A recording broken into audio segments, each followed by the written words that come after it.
जी नमस्कार, स्वागत है आप सभी का हमारे चैनल सीटेट अधिगम में। जैसा कि आप सभी जानते हैं, रात को फाइनल आंसर की आया, सभी अभ्यर्थियों ने मिलाया, लगभग सब लोगों ने मिला लिया है। और ऐसे में बहुत सारे अभ्यर्थियों का नंबर कम भी हो रहा है, ज़्यादा भी हो रहा है। जिनका कम हो रहा है वो चिंतित हो जा रहे हैं कि भाई क्या होगा, पता नहीं चल पा रहा है।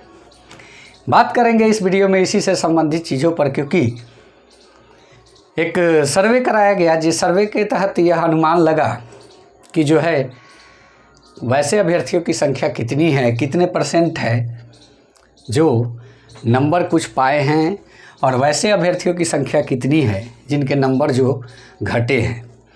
जी हाँ, क्या कुछ प्रभाव पड़ने वाला है रिजल्ट पर, इसके बारे में भी बात करेंगे। और साथ ही साथ बात करेंगे कि अगर कम हुए हैं उनके क्या होंगे। जी हाँ दोस्तों, इस वीडियो को पूरा देखिएगा, अंत तक देखिएगा। अच्छा लगे चैनल को सब्सक्राइब कीजिएगा। चलिए, वीडियो छोटा रहेगा लेकिन मज़ेदार रहेगा। और ये भी हम बात करने वाले हैं कि सीटेट अपेयरिंग और बीपीएससी में जो पास आउट हुए अभ्यर्थी है उनका समाधान किस प्रकार से होना चाहिए, क्योंकि वो कहीं ना कहीं सीटों को इंगेज करेंगे। ऐसे में जो कम मेरिट के हमारे साथी हैं उनको थोड़ा दिक्कत का सामना करना पड़ सकता है, इसलिए वो भी चीज़ ज़रूरी है कि क्लियर हो जाए। देखिए, कल एक पोल कराया गया, उसमें यही टॉपिक डाला गया कि आपका कितना घटा और कितना बढ़ा।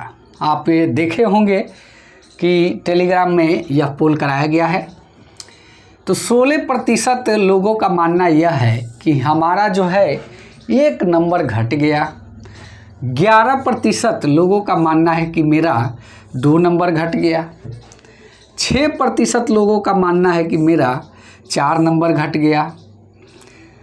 और बात करें कि बढ़ने वाले की संख्या कितनी है, तो आप देखेंगे कि यहाँ बढ़ने वाले की संख्या कितनी है। यहाँ 16% लोगों का मानना है कि 1 नंबर मेरा बढ़ा है। 10% लोगों का मानना है कि मेरा 2 नंबर बढ़ा है।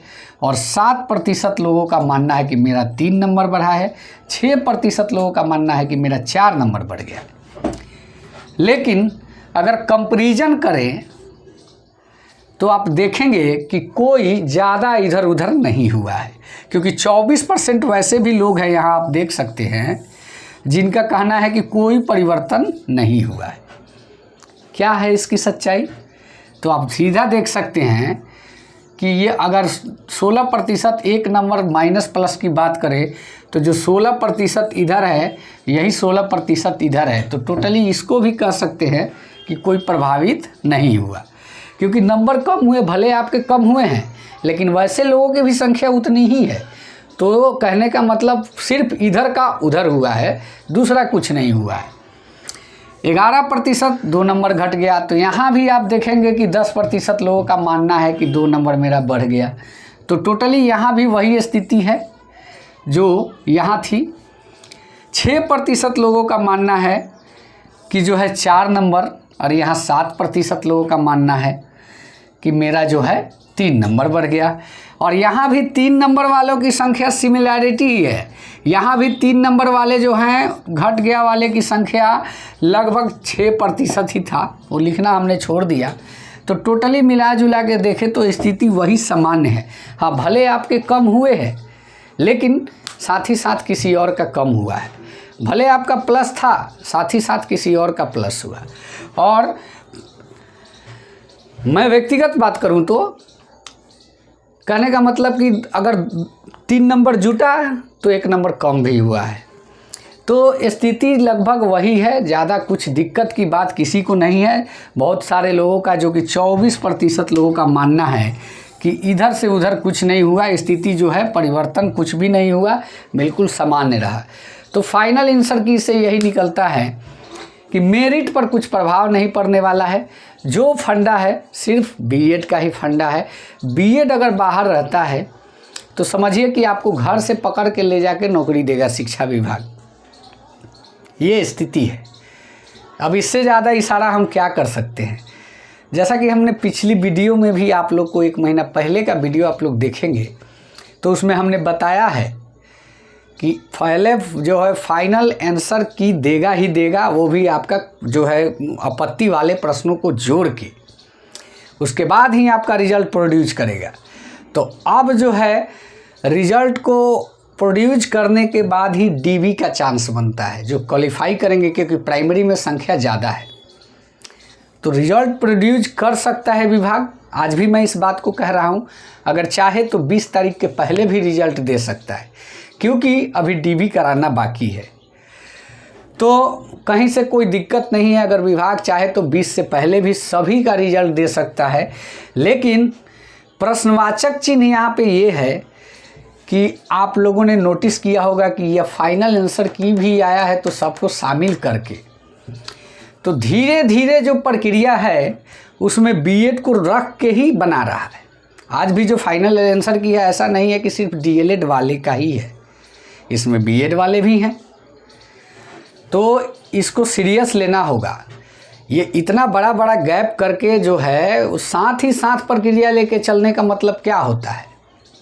इस पर ध्यान देने की ज़रूरत है, इस पर आयोग से बात करने की ज़रूरत है, लिखित आवेदन देने की ज़रूरत है, शिक्षा विभाग में जाके भी अपनी बात रखने की ज़रूरत है, तमाम तरह के इशू को सॉर्ट आउट करने की कोशिश करने की ज़रूरत है। अब हमें लगता है कि एक बार रोड पे उतरना चाहिए, रिजल्ट की मांग होनी चाहिए, क्योंकि साथ ही साथ प्रक्रिया लेकर चलना थोड़ा सा चिंताजनक बन रहा है। अब आप कहेंगे कि 20 तारीख के निर्णय का इंतज़ार कर लेते हैं, तो अगर 20 से पहले बीएड को शामिल करके अगर रिजल्ट दे देता है, तो आप समझते हैं, इन्होंने पिछले दिनों कोर्ट में कहा कि हम 11/8 के जजमेंट के अकॉर्डिंग चलना चाहेंगे, लेकिन कहाँ चले? आंसर की तो दे ही दिया ना बीएड का। तो ये चाल नहीं रहे हैं, इसको सीरियस ढंग से लिया जाए। और ऐसा नहीं है कि अगर वो भीतर 20 के पहले रिजल्ट दे देता है तो कुछ भी कर सकता है, क्योंकि प्रक्रिया तो कर रहा है। हम लोग यही सोच रहे हैं कि बीएड को शामिल करेगा तो कोर्ट ऑफ कंटेंट हो जाएगा, लेकिन कहाँ मान रहा है? कर तो रहा है।